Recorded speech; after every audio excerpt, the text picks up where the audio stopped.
শনিবার সকাল আনুমানিক 8টা নাগাদ নিজের স্ত্রীকে কুপিয়ে খুন করার চেষ্টা করলেন এক ব্যক্তি। ঘটনাটি ঘটেছে পশ্চিম বর্ধমান জেলার অন্ডাল থানার অন্তর্গত হরিপুর বাজার এলাকায়।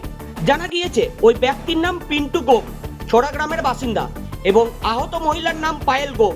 সূত্রের খবর, স্বামী স্ত্রীর সাংসারিক অশান্তি চলছিল কয়েকদিন ধরে, আর সেই কারণেই আজ সকালে নিজের স্ত্রীকে কুপিয়ে খুন করার চেষ্টা করেন পিন্টু গোপ।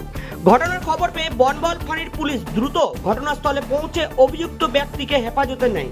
গুরুতর জখম অবস্থায় পায়েল গোপকে তড়িঘড়ি আসানসোল জেলা হাসপাতালে ভর্তি করা হয়েছে।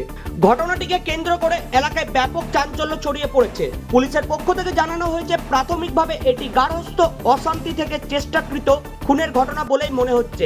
বিস্তারিত তদন্ত চলছে। घटना में बोले तो हम लोग मॉर्निंग में जा रहे थे जिम करने, ठीक है। उधर से जस्ट एक लेडीज स्कूटी पे आता है, तो उनका जो हस्बैंड ना क्या कोई मेरे को नहीं पता, बट वो उनको बोलता है कि रुको रुको बैठते स्कूटी पे, तो वो बोलता है अगला इंसान की नहीं नहीं मत बैठो, तुम उतर जाओ, ठीक है। तो फिर उनका पीछे से मोबाइल छीनता है, ठीक है। तो फिर जरा इधर आके ढेकला ढेकली लड़ाई टाइप में करता है, फिर और क्या, फिर पीछे से चाकू निकालता है और मारने लगता है पेट में। वीडियो तो आप लोग देख रही हो, कम से कम 8 9 10 बार मारा हुआ है। कंडीशन बोले तो अभी पैर में ज़्यादा लगा हुआ है और पेट में यहाँ तक बचा हुआ है, बॉडी के नीचे ज़्यादा स्क्रैच है। लड़का है, छोड़ा गाँव है, लड़का को तो थाना लेके चल गया पुलिस। অন্ডাল থেকে সৌমেন রায়ের রিপোর্ট, বঙ্গবার্তা।